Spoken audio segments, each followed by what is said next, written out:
Mike Tan sa episode ng Magpakailanman ngayong Sabado.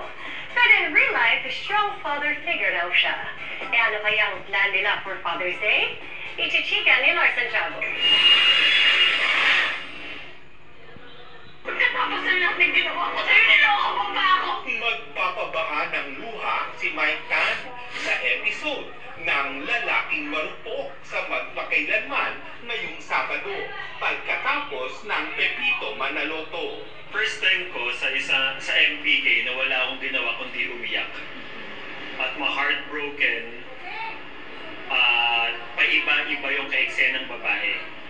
Kasi yun yung story ni Arnel, yung pagiging marupok niya sa bawat babaeng nakakasama niya. Lagi lang din kasi siyang naiiwanan. Tapos mabilis siyang ma-fall. Kasama ni Mike sina Sparkle Stars Angela Alarcon at Roxy Smith. Bukod sa MPK, abala rin sa kanya-kanyang acting project sina Roxy at Angela.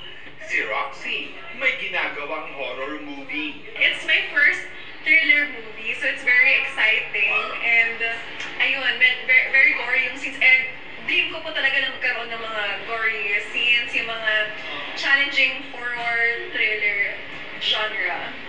Si Angela, tuloy-tuloy ang taping sa May Father's Wife, kasama si Gabi Concepcion at Kylie Padilla. Sobrang enjoy po actually. Napakahusay po ni Kylie katrabaho, and of course, si Gabby Concepcion po, finally naka-work ko na din po. Friend po kasi siya ng father ko, and I've heard so many stories about him na sobrang close po sila and all that. So I'm so happy po na I was able to work with him. Kapag di abala sa trabaho,